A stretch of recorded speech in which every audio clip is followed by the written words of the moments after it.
Decorating Pages is a podcast dedicated to taking you behind the scenes of the designs of your favorite TV shows and films.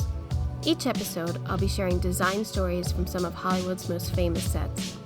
Interviews from set decorators, production designers, directors, and actors about creating the look of TV and film, about their design inspirations, and stories that take sets from page to screen.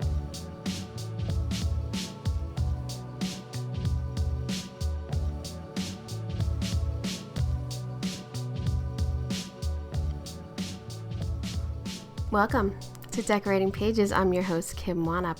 I hope you are enjoying all of these for your consideration podcasts I'm doing. I've never done 2 a week, and I like it.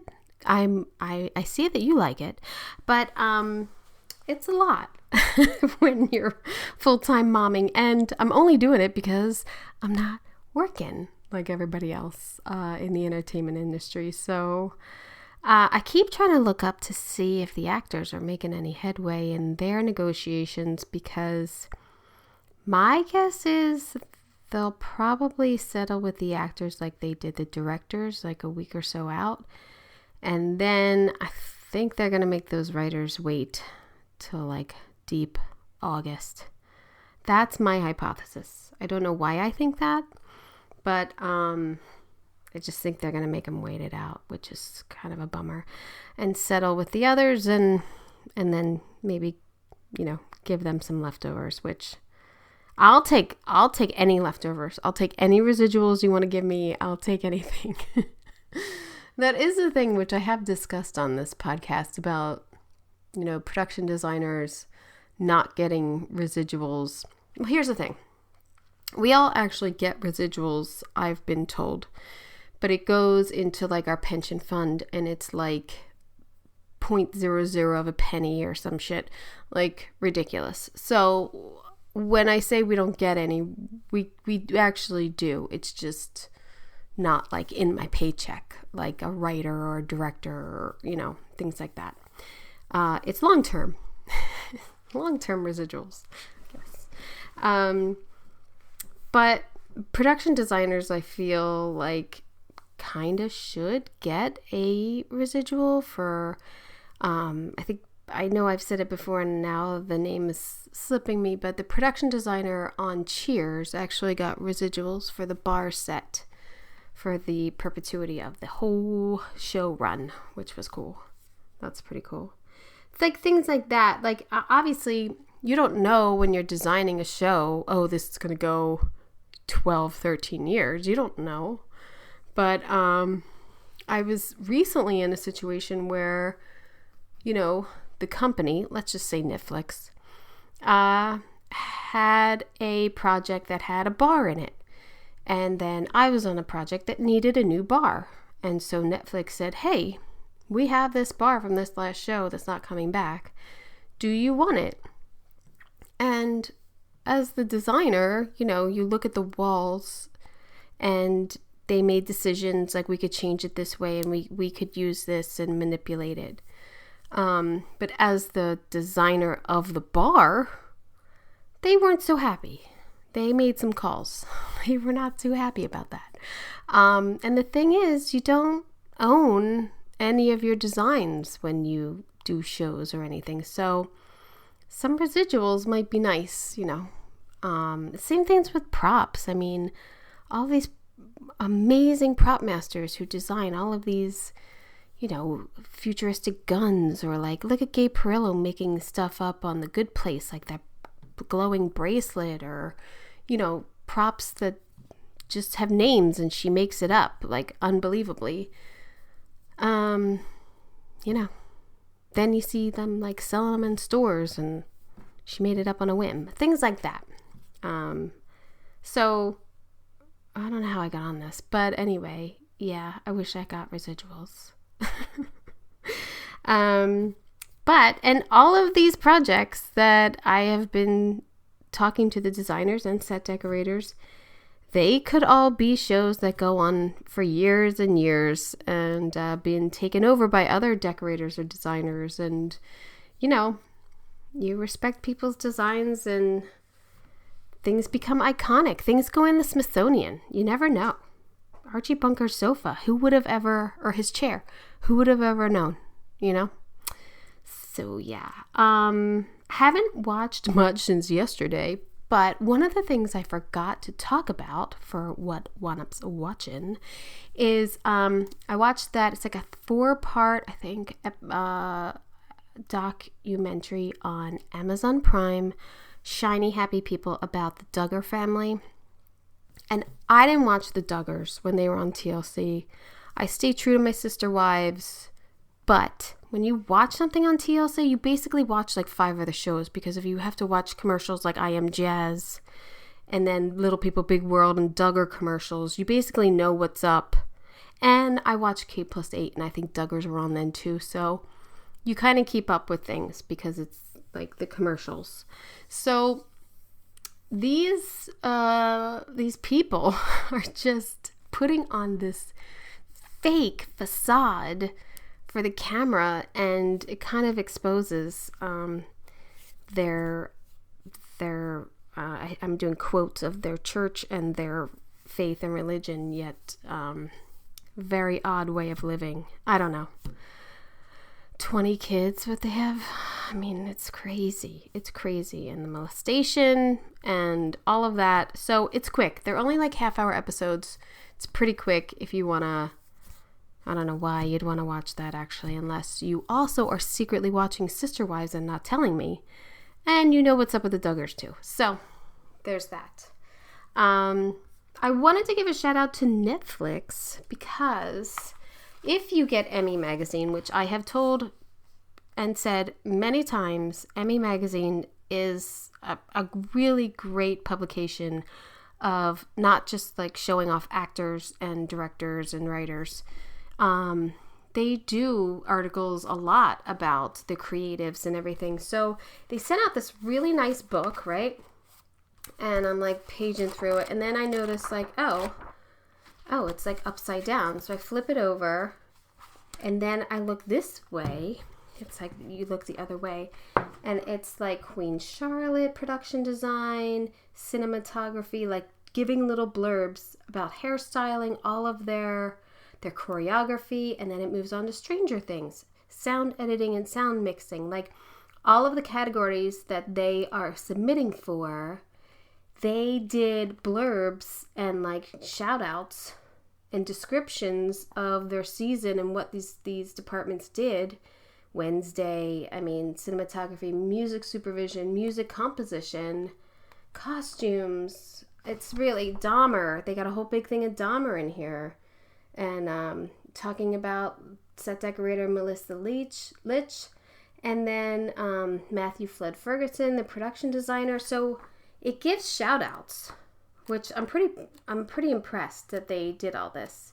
And it's a beautiful little book. I can't tell you to go buy it because it came with Emmy Magazine last week, the one that Kelly Coco's on. That's all I can tell you.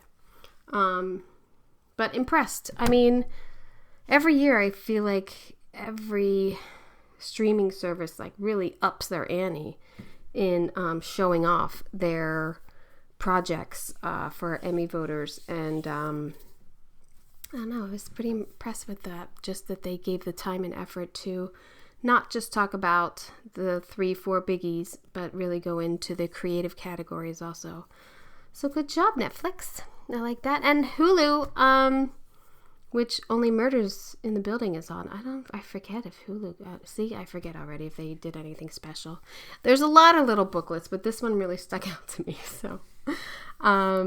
So in another For Your Consideration episode, I have the absolute pleasure of interviewing production designer Patrick Howe and set decorator Rich Murray for their work on the second season of Hulu's Only Murders in the Building. We got to chat about the architectural aspect of the building and the design that was integrated into the story this season with these secret passages throughout the building. We talked about all the lovely wallpaper choices and all the dressing details that lend to the mystery inside the show's plot. I mean, you have to be aware of things, and sometimes you're not, and the script didn't come, and you already did this and that. But they also tease a little bit about season 3, so there's that. It was a pleasure to talk with them, and just delightful, and I really love their work, so I hope you enjoy.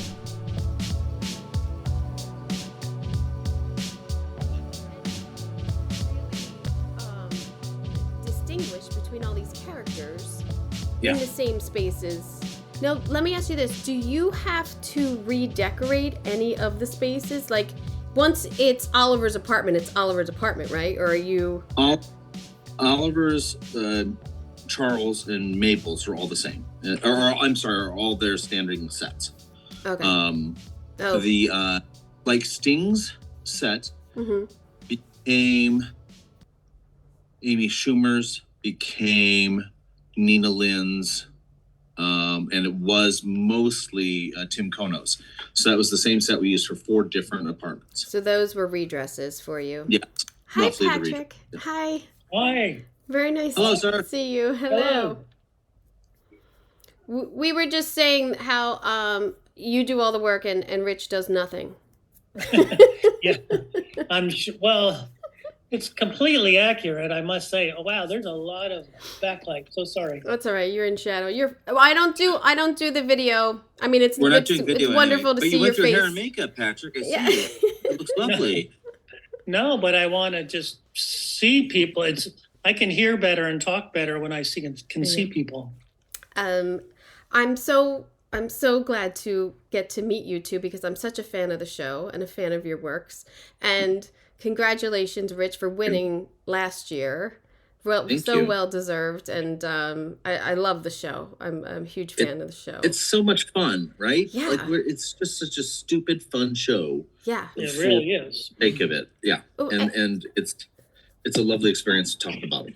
That's the joy of it, really. I think too, it's such a classic New York show. Like, I mean, you also have done like the Sex and the City I forget. Just like that. I forget. I just called Sex and the City Part 2, 2.0. But to have that New York feel is so great. Like, it's such a character in the show. Yeah. It's funny because and different New Yorks are different in a lot of ways. Like, Patrick, you've done a bunch of New York-y shows, Yeah. And it's period versus not period, right, or gritty versus glitzy or versus real, Yeah. And we tend to think that ours is a little more real, I think, than like the glitzy. It's only Upper West Side. It's not Upper East Side. Right. Like Gossip Girl or or City. We started to talk about with Rich the apartments and the architecture being the same, but just giving the characters, different elements to distinguish them. So, right, am I correct that the Arcadia is based on the Dakota? Is that it? Less so on the Dakota and more on the Ansonia and the Ansonia and Rich. What's the other one? The Belle Nord, right? The Belle Nord is the real building that we use for our courtyard and our exterior, but like the interior floor, I think that Kurt's inspiration for the interiors was the Ansonia. Plan-wise, was more the Ansonia, like certain vocabulary aspects that really about like sort of how a big building like that on the Upper West Side needs to be laid out in order to have a certain amount of apartments per floor and stuff like that. Right. Like that kind of formatting stuff was based on the Ansonia more. And then I'm just blanking on the other. They're both on it and the other one on Broadway that's just like, 15 blocks up or whatever. It's another one there. And that courtyard you're using, the gate existed or the fountain existed? Like, you're bringing that in every time? I've been on shows where we've done it, so I just had to ask. Yeah, I know.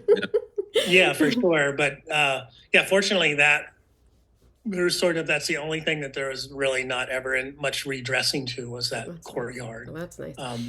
which was nice. But the architecture of the apartments is, I mean, the challenge is to, while you want to acknowledge, in terms of realism, you want to acknowledge that there would be a certain similarity and commonality between all of these apartments and hallways and things. Yeah. At the same time, you want to have as much variety as possible. So I'm always struggling with how to justify or rationalize structure architecturally some different, pretty different apartments. And I'm always wanting to like ignore the floor plans and such, but right. So that there's more variety and that you can tailor it more to the business that's written and the individual characters that they're for. But I sort of pull back and yield to like, well, let's not do that too much, right. Or then you stray away from the realism that was established. And, so I certainly give in or concede that like every one of these apartments has this same sort of little foyer that they, right. that in the real buildings, they also, seem to start with a certain square footage allocated to a foyer before you get to any other room. This season with the storyline of all these secret passages and everything, I was wondering, did the writers come to, the art department first to talk about this, or did they just write all this and then you had to figure it out as you went along? Like, was it hand in hand, or because it's intricate? I mean, it has to kind of make sense that you're going through his closet and his bathroom and her closet and like, I'm assuming that was a maze to figure out.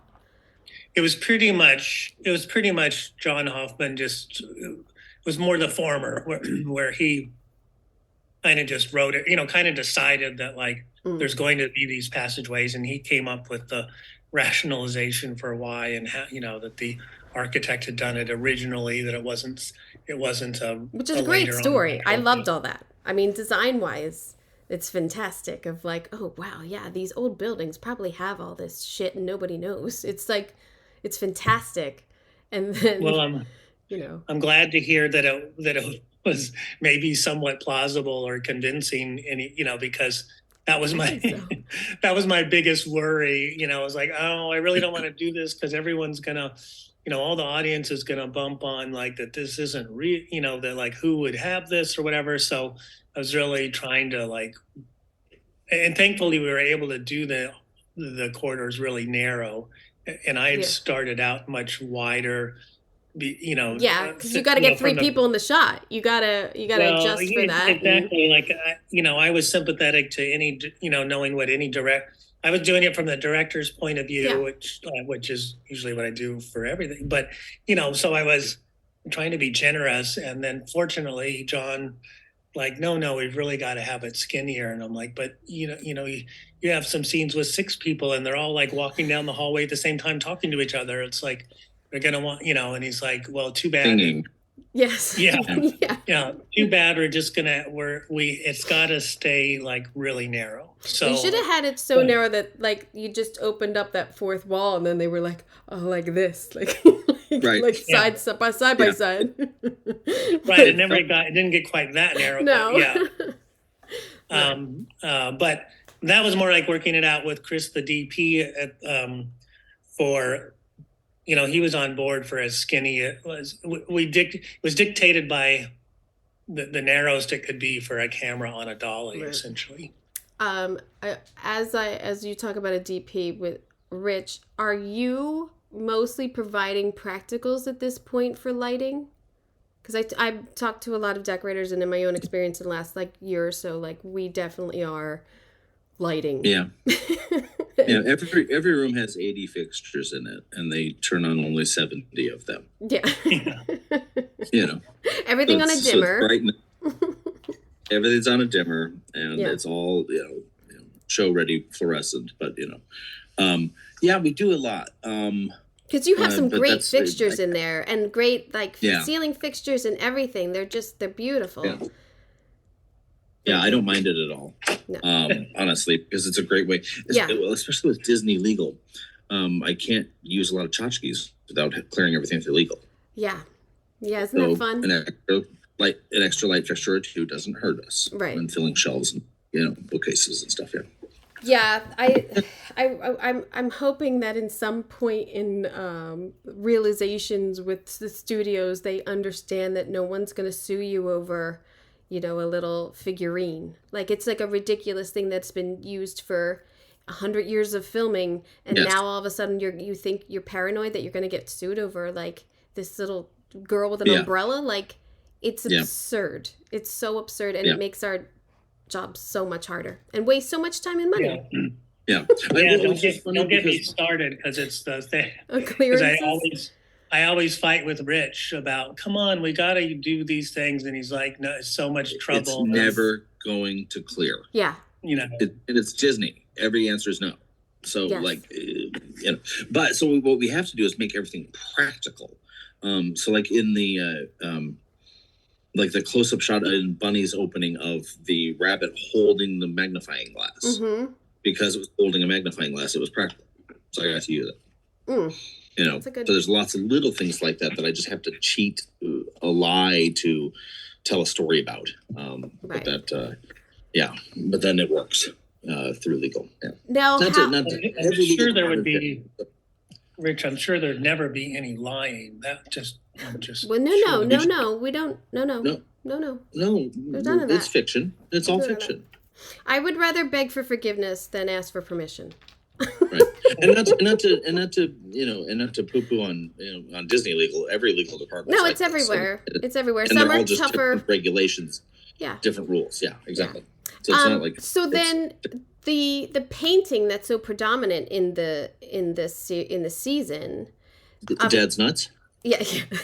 Obviously, that was commissioned, or one of your graphic designers did that. Like, how did that come about? We did we started out right away with a photo shoot. We did cast actors to be those two people and did a photo shoot. And then it was all about booking a United, one of our scenic artists, a United scenic artist. It didn't have to be currently on our crew, but a scenic artist that would do the painting. And then there was a certain amount of, or quite a bit of me, of us working with John, the showrunner, to hone in on the style of painting. Yeah. And so it was a back and forth showing of different artists from the past. Like, I showed a lot of artists that would be, that were popular at that time. That would have been painting in the Hopper. 30s, 40s, 50s. Commensurate with the age that what's her name would have been when painting the painting and stuff like that. And then some painters of even older, turn of the century styles and stuff. Yeah. And so honed in on this one artist sort of quality, and then when our painter, did it based on the photo shoots. I love when it ends up in Amy Schumer's apartment. And you're kind of like, what? Does she have a copy? And then she's like, I found it in the trash. And she was like, it's a stupid red herring, that draws her into the So then just to talk more about the art, but the art gallery, was that a location or a build? That was a location with that was kind of heavily modified in it. Well, I mean, everything that was in it, like Rich had assigned all of that character to it was a room with white walls, but I mean, it was a large loft space with white walls, but void of any sort of detail. And so everything was what like Rich brought to it, of like all of these different, like a co-op of different artists' workspaces and stuff. It's wonderfully layered in there, and I thought maybe they got lucky and got an artist studio. You always, as a decorator, like, I hope it was all there, because that's a lot. No, yes, right. No, that was 8 to 10 trucks of shit. Oof. Up a passenger elevator over the course of 3 days. And then when you have the art show and everything, it was all. Did you find an artist that would let you use stuff, or was it a mix or rentals or? Mix, honestly. I found a couple of artists that were like in one of the art magazines that were like the hot new artists, and I actually reached out, got their rep, and got a couple of pieces for that. I don't think any of those ever showed up on camera. And then we created the hero piece, the Frida Kahlo sort of thing, and that was sort of a riff that we did on, that I don't even know the name of the artist, and I do air quotes on radio. If there's the guy who duct taped the banana to the wall, I don't even. And I'm like, there was something at I think it was Art Basel, or I don't know, maybe it was in Vienna I don't know, maybe it was Miami, Miami, I don't know. But there was like in 2019 or so, pre-COVID, I think, somebody literally just duct taped a banana to a wall, and that was like a multi-million-dollar piece of art. And so I'm like, how do we do something like that, a riff on this? So it was a stock photo, and we cheated it to clear it. A stock image of a woman dressed as Frida Kahlo, essentially. Mm-hmm. And then I talked to our florist, Tess Casey at Aislinn, and I said, let's throw this sort of headdress of floral, but make that all live coming up through the back of the canvas, and plant it in an actual planter, so we actually watch it proceed through the rotting process of it. And she thought that was pretty cool. We had a blast with that. A couple of other local artists that we know, we rented pieces from. And then one of our textile artists, Brenda Collin, rented a couple of pieces of hers. So when the shots where you see Mabel walk into the big room itself, when she's there with Alice beating up the sculpture, like that one big textile piece there behind her head is from Brenda Collin. And then we made some other things ourselves in-house. It's nice to get the crew involved and stuff like that. Like somebody creative, like come up with something. Like, when you get the crew involved with stuff like that, it could be wonderful. Well, I mean, Patrick built a piece too. I mean, right? We actually drafted and constructed a piece. It was the big sculptural pieces to sort of, that's about right, like take up some space that, Yes. Instead of having, something that they could walk around and camera could dolly pan around and stuff, instead of being limited to whatever we lined the walls with. Yeah, whatever sort of two-dimensional thing I could find, I mean, and I think that the sort of the floral growing through the Frida piece sort of also gave it a spatial relationship, that you could see them play with. We had another piece of art hanging there, but I don't think we even saw it on camera. That was a two-sided piece of art and framed in plexi, but it was a local artist. If we could all just show what you didn't see. That's another whole season. I know. I was talking to the designer Schmegadoon the other day, and we were talking about like we should just hashtag like missed Mondays. Like you missed this whole set. Like right. Right. And I love that show. That show's huge. Yeah. And that show's fun and funky. And the inside jokes on that, on Schmegadoon, on Schmegago. Yeah. The inside jokes on that were hysterical. And I'm freezing the frame at home to stare at the signage and the names and the stores and stuff. Yeah, she did a fantastic job on that too. Yeah. It's but there's so much of our work that doesn't get seen or doesn't get lit or doesn't, gets edited out. So sticking with the art for a second, the mural in Mabel's apartment, I can't remember if that was established last season, which I think it was. It was first season, right? Yeah. I think. Yeah, and she finished from the it beginning. But then she finishes it, right? So it wasn't really done. Mabel's apartment to me is such a because of her age and how you've designed that she's like renovating but she still has wonderful curtains. Like she still has the style's going to all come out at some point. Little by little, she's creating that. Like how was that this season in the progress of her apartment? Was there? I don't think we progressed much in season 2, other than her painting over it at the end. I feel like I saw her apartment more though this season. Am I wrong? Yeah, probably with more light on. Yeah, it was dark. A little bit more, especially since there was, because she had the relationship and, it was, and then she hosted a couple of parties in there and stuff. It seemed dark, though, last season, or everything was at night or something. I just feel like I saw more there are a lot of night scenes in Maples, season 1. Yeah. So it was more, but so for the look of it, though, it was like really kind of just treading water the whole second season,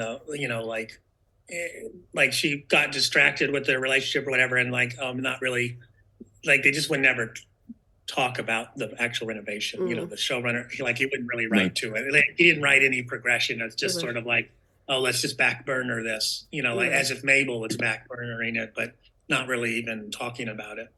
I think, and this right in the timeline of season 1 to season 2, it's only like a day. The murders, they were like back-to-back murders. Yeah, it was sort of tight in that mind's in that the calendar space. I think that and everything you do see seasons 1 and 2 in Mabel's is like leftover remnants of her aunt's apartment. Right. So the crazy awesome curtains had been there for 30 years, or the chandeliers had been there for 30 or 40 years. Yeah. And you stay tuned for season 3. I can't what wait. You'll see in season 3 is it's definitely addressed in the very first second of the season. Almost. Ooh, nice! I'm excited for that. It's in August, right? It comes from the show's third season comes out in August, I believe. August 8th. Yeah. Yes. Yeah, early on too. A little earlier than I thought. Which you kind of want that not to be in August, because you want to be remembered this time next year. Right. Well, but it coming up in August this year reminds everyone of last year. Yeah. It's true. It is true. That is good. No way. It's all about timing with these voting. But they're really bright that way. Yeah. It sort of fits the cycle. When you talk about Bunny's apartment and all of that wallpaper and all of that character that she had, I mean, that had to be such a fun set, I think. Patrick, we had so much fun with it. Like until you tell me, like, oh, they told us on a Monday and it's shot Friday. No. We had plenty of time and money and discussion and review and it was like the perfect process. Really. Oh, that's awesome. Like that's awesome. We went through probably 84,000 wallpapers. Oh. I think until we landed on that one, right? And it was like, but it's perfect. And now, who does wallpaper in What? New York? Who does wallpaper in New York? Decorators, but get approval. You pay for you're handling. It's in my budget. But it's collaborative. It's collaborative of the set. Totally. Yeah. Oh yeah.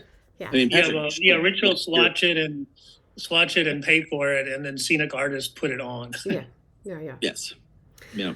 But it's also like at least for her it was because we had 2 different wallpapers going, and because we had that little bird nook, that little niche for just the bird cage, and we knew that the bird was such a focal point of the season that we're like, let's give this bird its own stage. I mean, it's got its own dialogue. Yeah. Like it's hysterical. It's getting paid. The bird's getting paid. Oh, exactly. Yeah. So let's go over the top with that by wrapping this bird into its own wallpapered cove, and then play that wallpaper off the other, everything else going on in there. Was the bird, did you build the bird cage or did you find that? Found it, built the base for it because of the the action that had to happen with the base of it. Oh, that's fantastic. Yeah. How many Patrick do you have scripts when you start? How's that process for you? We never have as many as we'd like, but but in the case of season 2, we probably I think, as I recall, we had roughly 4-ish of them at the beginning of the prep, and by the end of prep, like 6-ish out of 10. That's pretty good. 7, yeah. I think we had 6 or 7. That's pretty good. I mean, and it's the last few that, like, of course, as it gets later, and this happens on every show, as it gets closer later in the season, the script comes closer and closer to when you need to work on it, so you have less and less advanced sort of notice about what you're going to need to do and how to prepare for it. And are you shooting like an 11-day or a 10-day episode? What is your 6.5 day episode. Not even. We shoot about. Yeah, I think 6, 7. 15 days. 15 or 16 days for 2 episodes. So you block shoot and you're shooting 15 days, 2 episodes, which makes sense more because you're probably not out as much. So you can you can shoot quicker. Yeah. We're in a lot of the time. Yeah, we're in 2 out of 8. We're out 2 out of 8 days. Oh, that's usually nice. That's nice. It's comfortable. Yeah. But it also makes it tough to build sets. Yes. Oh yeah. As you're shooting next door. Because you have 2 stages, 3. Mm-hmm. 2 stages, but they're both pretty, small, and there's not a lot of. We have very little wiggle room of. Invariably, we are always filming in the same space we need to be working to get something else ready. So, right. That's like even if we can squeeze in something on the stage that has the 3 hero sets, then we're filming in one of those 3 hero sets, so you can never work in there and make noise. Yeah. And we try. The show has always worked hard to not have any split crews and night shifts and things like that. So that's the other workaround, but nobody wants to do that. So this show actually sounds awesome. I gotta say, man. It's kind of great in that also because the stars, are talent, like sort of 10-hour day and don't like Saturdays and. Yeah, that's really nice, and it shows that a great show can be done without killing all of us. In a way. I mean, it's tough to do comedy at 4 a.m. in the rain outside. Oh well, of course, no. So there's that to it. After an 80-hour a week, that's tough to do. Yeah, that's but it makes it funnier. Oh my God, there's so much. Oh my God, it's so much fun. Like we sit there every time we open a set, we like hang out. I would. I would never leave. Right? And I love. I would stay longer if I could. Yeah, exactly. If I had nothing else to do. Yeah, but it's sad because now we're without masks. And for the first 2.5, 3 seasons, right? All we would do is sit there and watch and just giggle behind our masks. And it wasn't intrusive at all. Again, I'm doing this on radio. It's not intrusive at all to have your hand covering your face as you're completely breaking it up. Yeah. It's really. I wish I could come see Oliver's. I mean, I wish I could see all your sets, but Oliver's apartment to me, and just the smalls and the character and the colors and all of the stage, like all of it to me is the theatrics of it, and his life in that apartment is fantastic. Really is. It was the funny thing is that I was the one who was scared of going too far or over the top with Oliver's, which will be a surprise to Patrick, I know. Rich, you said that? Yeah. Right. It's really funny because one of our decorators, Deirdre Brennan, found the plaid, and it's a Ralph Lauren plaid that is all of the padded walls in the living room. It's the black and green and purple plaid, and I'm like, that's nuts. That's a little aggressive. That's kind of far. And Kurt and Deirdre are like, no, Rich, we need this. We're vetoing this. We're hanging this up on the walls. I'm like, okay, I get it. Let's go with it. And then we're like, well, then you have to paint the walls purple. Which isn't always good with skin tones. Purple's hard sometimes. It's not really always good. Yeah. Yeah. It's not always good with, not character, Yeah. but like this, it's this guy's living room. Okay. Purple in the walls. All right, let's do it. And then it's a miracle that Dana, who, came up with, or that it works out for all of his skin tone, that he has a certain amount of purple accents and stuff in his clothing. And that really worked out. I mean, I'm not. And I think that started with his first scene in episode 1, scene 1, of him. Don't you see the coat? With that line about the coat. And for all we know, it might have been arbitrarily purple coat, in the dialogue, written that way, that they were fully prepared to change to any color that the costume designer preferred, or zebra or whatever. Yeah. Yeah, but phenomenal. Like it was. Well, Kim, you should come and see the set. We know people. We could probably arrange it. We have connections. I'm in LA, and now we no longer have COVID protocol to worry about. I'm in LA. So, I can't do anything. Yeah. I mean, the bitch of it is, I have time.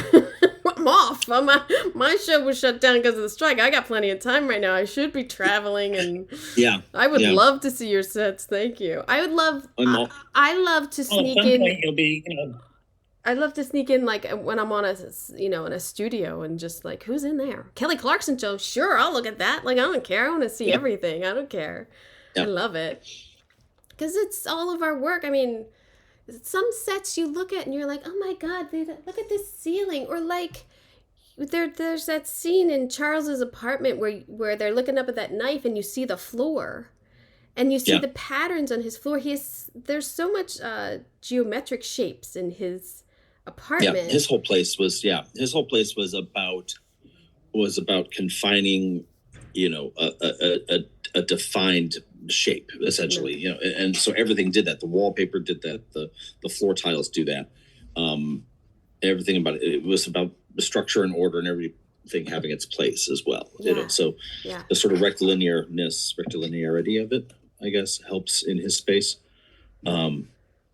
In a way that Oliver's is just not at all. Yeah. It's circles and he's squares. Yeah. How different they were, and again, for how different their personalities are. And, it's perfect. I love, too, the flashback to the 70s, like, key party. Like that is so. And their costumes and their wig, like everything about it was like, yes, this is exactly what this. I'm so glad they did this. One of those palm chairs that you sit in. That's a palm. We had a Coke nail on it. We had we gold leafed it. We went over the top with everything, and a lot of that you don't see. It's fine. Well, again, we're going to be millionaires. We do is show our work that never got shown, and people will pay for that. I'm telling you. It turns out that it's really good that you did you did take everything as far as you did, because what was a struggle about the concept of it was how it was very unclear as written about what kind of fantasy or flashback or are these parties, and they, I mean, certainly the one that Mabel was hosting was a real, but it's a very strange thing about switching back and forth, and where you still had to really be in the apartment, but my preference would have been to build another whole set where the whole thing could have been more 70s or sunken living rooms or something of the, and just gone further with the architecture to support that kind of decor, but one, it just logistically it wouldn't, couldn't happen on our space, and and you really needed to and plus one moment of the scene is in the real version of the apartment. You flick a light switch, and it's the other. It kind of was easier to be the same space, right? But it could have built something entirely separate, but that would have caused a whole other ripple of trouble, I think. What was the changeover like? Did you have a day?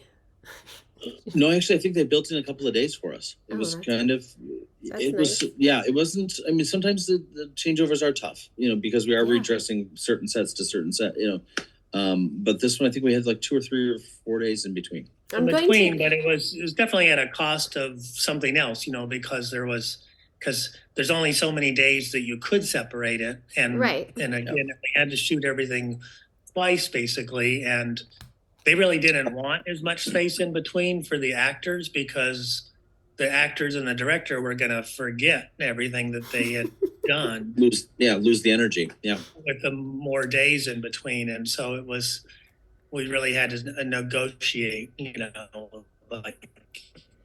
have at least enough time to get it done. It sounds like you have very nice ADs who are respectful of timing and everything. That's in that sense some of the best. I've never I've never had sort of my requests or our needs accommodated so much as with this group. I gotta say, when you say what you need to this group, they respect it and take it seriously and do everything they can to come as close to honoring that as possible. And I have certainly done other shows where you wouldn't even be approached about it, or no, you're just told. Yeah. And if you, even if I was proactive about, oh, by the way, this set's going to need to be on the last day of our schedule, it'd be like, no, can't. It doesn't. It's not good for us. It's going to be on the third day, day 3 instead of day 9. You know? That's usually how it goes. And when they come to like decorators or designers and they say like, we want to shoot this on Tuesday. Can you have it dressed or built by then? And you're like, are you asking me or you're telling me? You're telling me. You're telling me it shoots Tuesday. Get it done. You're not asking. And my brain's already processing at a different speed. Yeah. They're just being kind enough to let us know before they print it on a schedule. That's all. Right. You know, and then we're the bad guys. Yeah. And the other part of that is like, you're having that you just got the script on a Thursday night and you're having that conversation on Friday and they're talking about Tuesday. Yeah. It's but that's what kind of makes our jobs fun and puts another layer of like creativity and all, and trying to say yes to everything or trying to make dreams come true, you know, and then we do it. Make magic in a limited amount of time and money. I don't know how we do it, but we do. Every day. The other one I wanted to ask about was the diner. Was that a build or a location? That's a location. That's a location.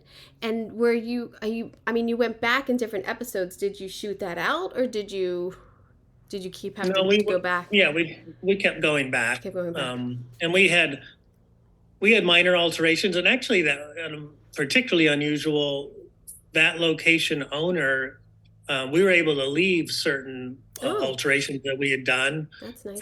Leave up for weeks at a time in between shooting. That owner was really cool and flexible, and he's like, it's fine, I don't care. And it's and we took down huge televisions, and like we omitted a lot of things that their regular customers would be used to. He's like, it doesn't matter to me at all, I don't care, do what you want to do, and we'll see, so we were able to leave a lot of it and not have to pay for it, really. Not the way you would normally pay to hold a location. Yeah. So it was we really lucked out there. But even if we had to strip everything, the dressers are great, and they would have just done it and restored it each time.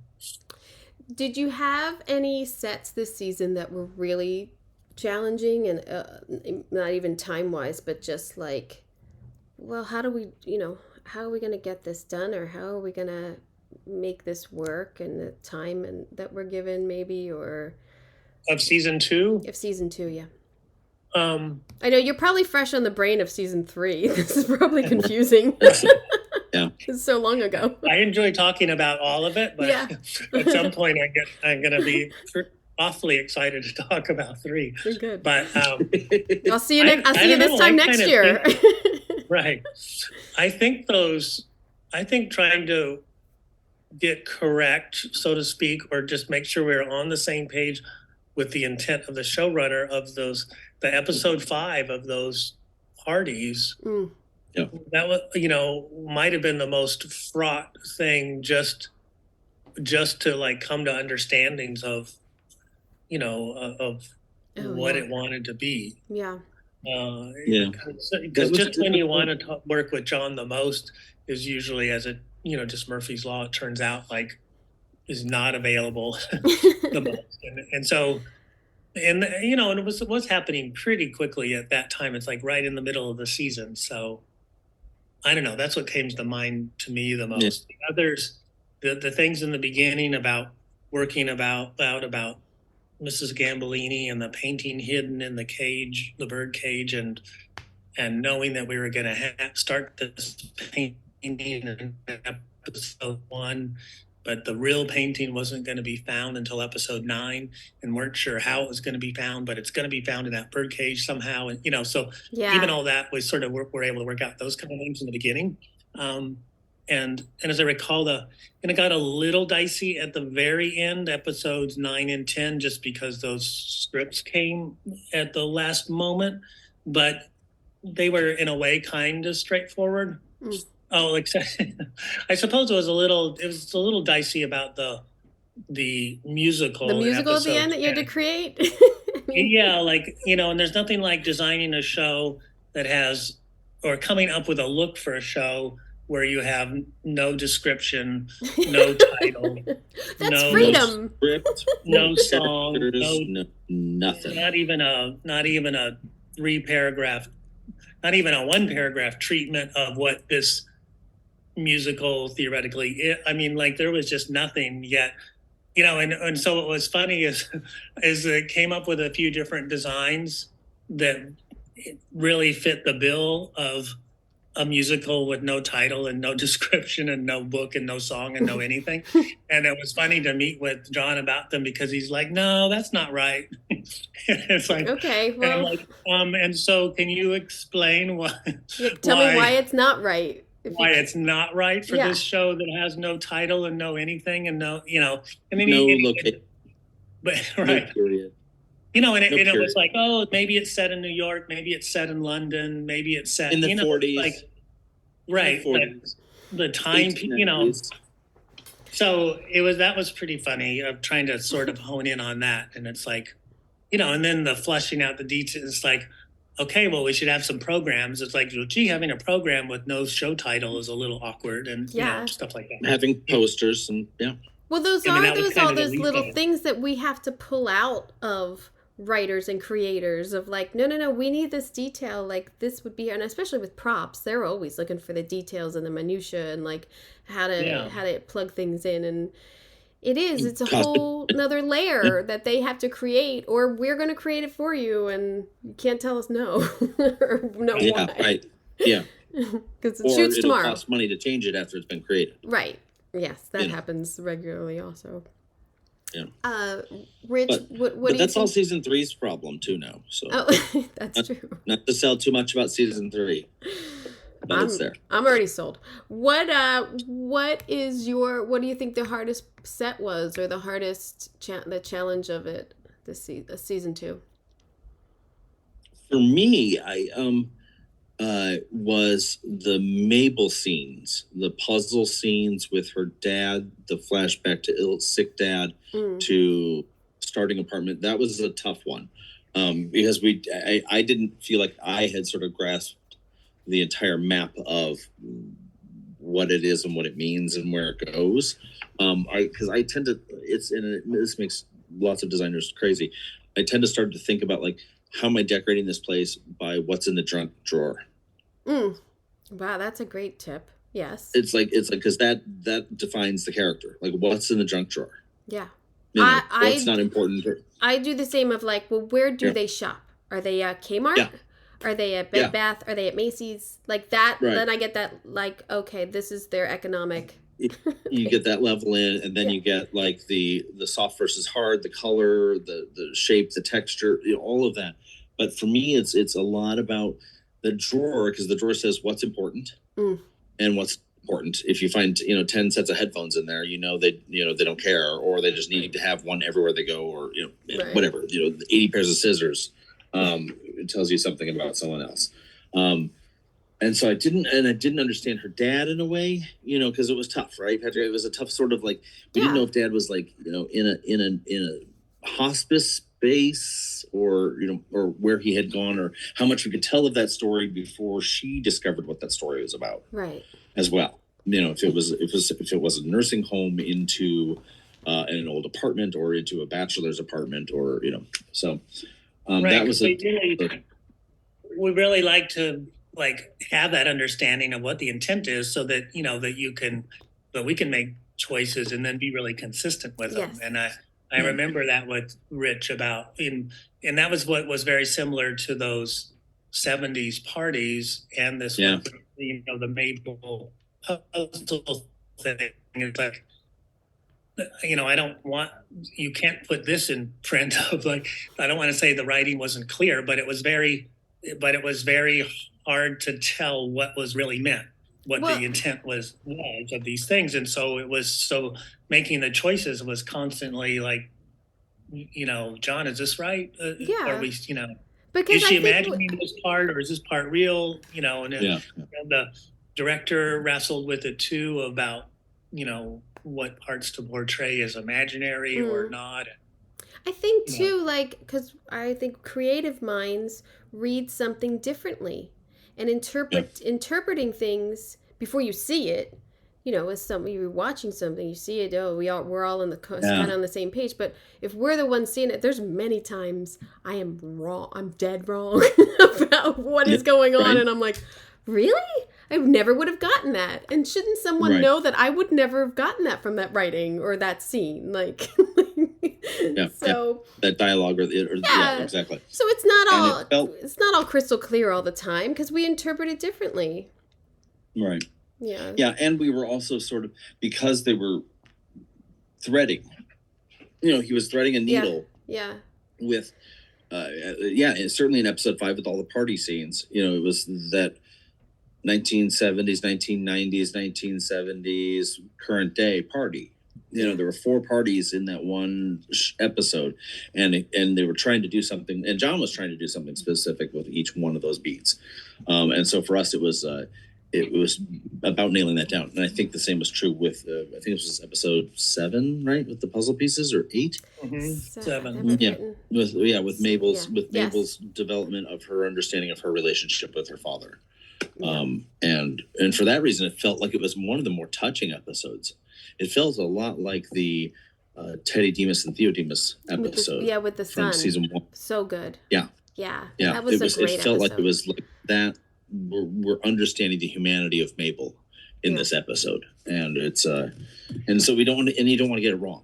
When you know it's such a meaty, emotional episode, you step away from the joke and you step away from the inside joke or whatever, and you tell the story as best you can with being sort of straightforward, forthright, I guess. So that was a tough one because I'm a clown. The show too has, as you said, like the timeline isn't that long, so it's like murder after murder. So there is nice consistency in the show in that respect. And I don't think I've ever asked this of a production designer, and I've asked it of decorators, and I have my own experience. But when you take over a show, there's such a, like, I have to be respectful for what is established, but I also want to do my own thing here. Like, did you find it? Was there that space to do that in season 2 for you? There was a lot of good things about this. One, I liked what was established in season 1. So they're in both, just the overall scope, the architectural layout, and the decor. So it wasn't, so for when interviewing for it, I was excited because it's like, I like this, and I could just do more of the same. And I didn't, to me, it was not off base or anything. Right. Every designer has, some things are so subjective that it'd be like, oh, that's just not, I wouldn't ever do that particular detail or whatever. But in the case of this show, they were smaller things, to sort of change if I could. And they were just really subtle and they might've been even things that like Kurt didn't necessarily want them to turn out that way anyway, but when you start a show and it's so much to figure out and so crazy, it's like everything can't work out perfectly anyway. And so, certain details could have been executed by somebody else that like, you just, accept something because done is good also. And, but I've actually taken over at least 4 other shows. And some were, not as good looking as others. So just in my opinion, the less good looking it is, then the more you jump in and make changes immediately to like, okay, we got to steer this. We got to, steer this in a different direction as quickly as possible. But like I say, on Only Murders, it was, the palette was so good to begin with, and then I just tried to honor that really, and then still like build upon that. But yeah, it's hard. It's a hard thing too when you take over one of the good ones. It's hard because you're like, here's this standard, or here's these characters already, and this is established, and like where am I fitting in here? So that, obviously we keep with the design, we keep with this, but what am I doing here? That's what I always, right. And there's been times that producers are like, just make it look better. Or we got to keep going. And, my stamp is on the swing sets, like totally fine too. Like that's part of our jobs too. So it's interesting though, taking over shows, or like, trying to keep respect. I also respect other decorators' work, and like you were saying, sometimes you're like, why is that there? And then you're like, well, there's 17 lamps in this shop because of that DP or this thing or this. It's not really always the decorator or the designer's dream, situation. What's behind the actor? Things are moved in and things get moved around, and I always try to give like benefit of the doubt of like, I bet they didn't want that there. I bet they didn't plan for that.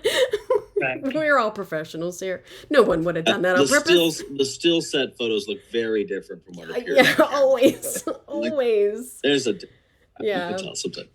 I do try to ask also, are you watching anything that's inspiring right now?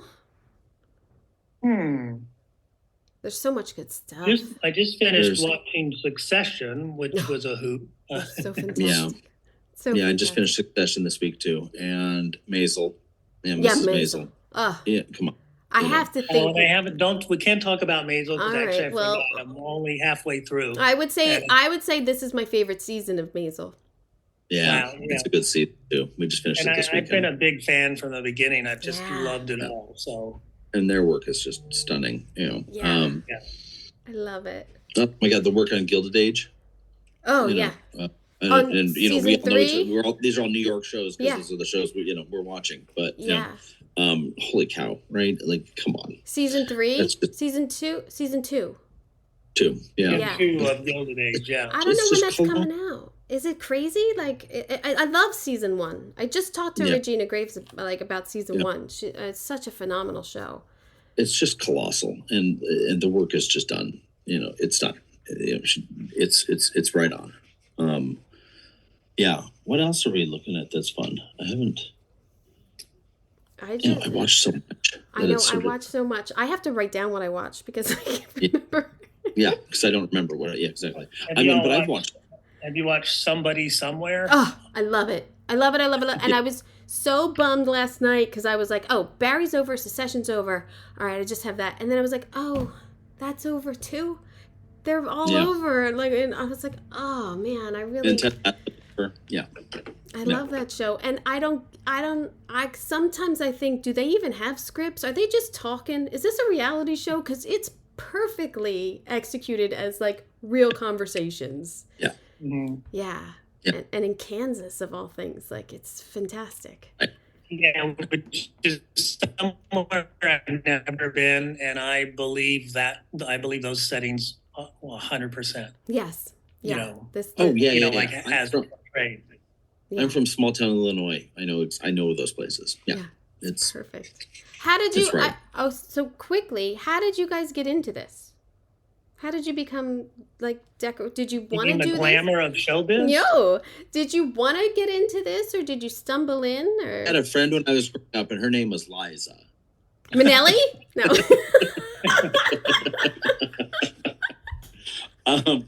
I went to grad school. I was a theater kid in college, high school, and went to grad school for design, and then got into it.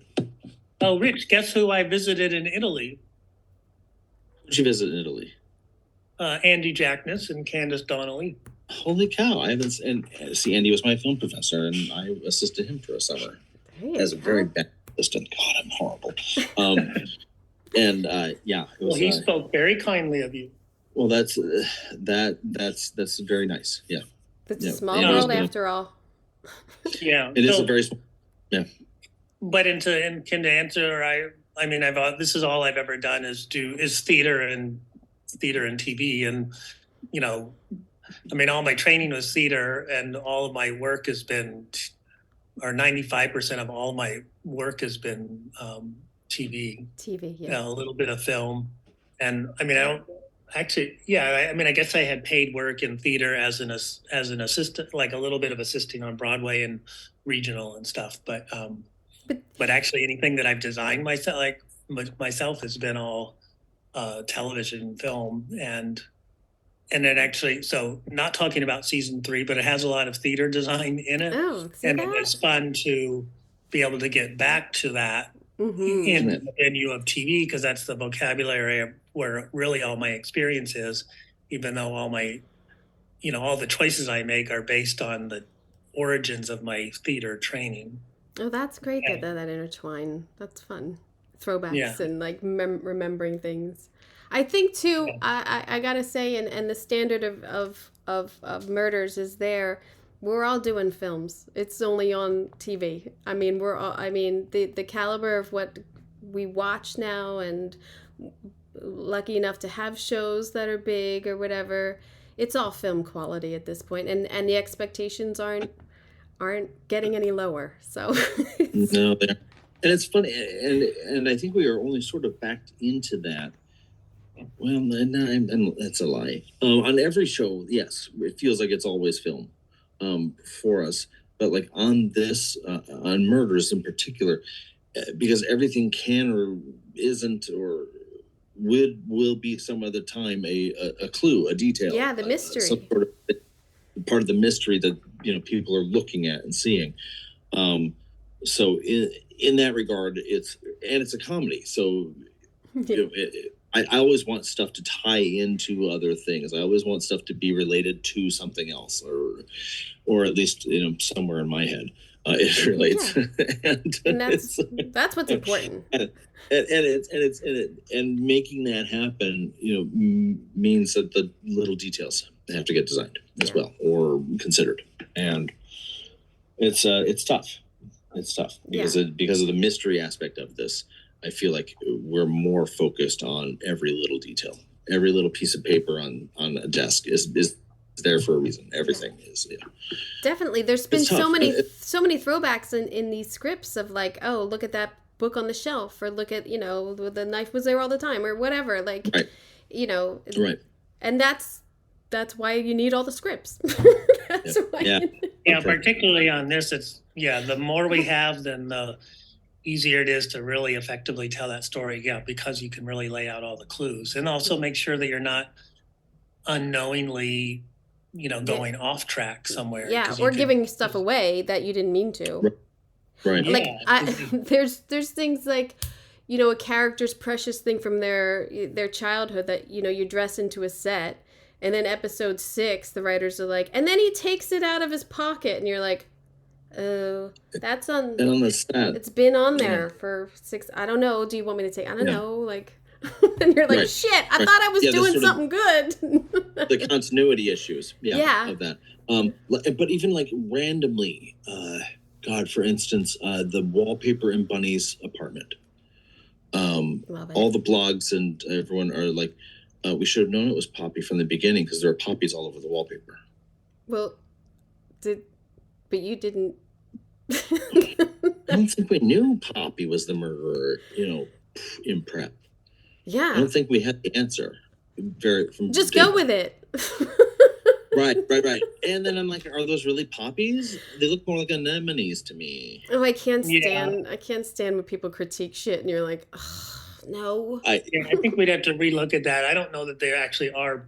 We might have been told about it, but I don't think they're poppies, or we would have gone, oh my God, the paper we love happens to have poppy. You and I would have done that. I thought they were rose blooms or something. I don't know. Yeah, we would have bounced on that, but it feels more like peony or anemone or something else that's sort of like rosy, leafy, petally. But here's another wild thing. We really did look through hundreds and hundreds of papers, and I was surprised because, I mean, what we wound up with was what I was picturing, like, for sure. And I thought we could have gotten to it like 100 times sooner. And it's like, wow, I can't believe the amount of beautiful papers we're looking at, and they're not right until, and there weren't like 20 other ones, like, oh, if that's not in stock, no big deal. There's like 10 more great choices. No. It was that one. No. It was that one, and it was just really, I'm so glad we wound up with it, but there weren't like, we didn't have 20 other great ones to choose from. No. Out of like hundreds and hundreds. And it was hundreds. It was funny because it always seems to work out. And Kim, you probably know this, decorating as well. Like, that ubiquitous thing that you're like, I've seen this in every thrift store a million times. And now I can't find it. Like that, and now I can't find it. Can't find it. And yes. I had a problem like that on, an Art Deco vanity. Like everyone knows what the standard traditional great grandma's Art Deco vanity looks like. Couldn't find one at any of the rental houses or on any of the shopping sites or any, like that sort of stuff that always happens. And so it felt like this wallpaper was going to be one of those things. Like, I'll have 10 of these in half an hour if I go to to Schumacher. Right. Schumacher's going to have 10 of these, and it just didn't happen that way. And it was funny because we were also planning her, the hallway wallpaper. She had her vestibule wallpaper. We need the birds niche wallpaper, the bedroom wallpaper. All of those, had to sort of play together well too. So it was tough not getting that one up front. And then there's one other paper that Patrick and I really loved. I think it was for her bedroom. And the vendor said, "Oh yeah, Gossip Girl was just in here, and they just used it in this hallway." And I'm like, well, at least he told you. Yeah. Never told me. Yeah. At least you told me. Right? But you shouldn't have told me that, because Rich got it now. Yeah. That's not fair. Or call them up and be like, "Hey, I just want to let you know we just used that. You probably don't want to use that one. You got to reverse it." Yes, reverse this. Yeah, there's no kindness here. It's cutthroat. It's cutthroat. Oh my god. Yeah, but it was also, I think, a major budget expenditure for him for a very hero set, and for us, it was not going to be that necessary. You're kind. Yeah, we figured it out. We worked it out.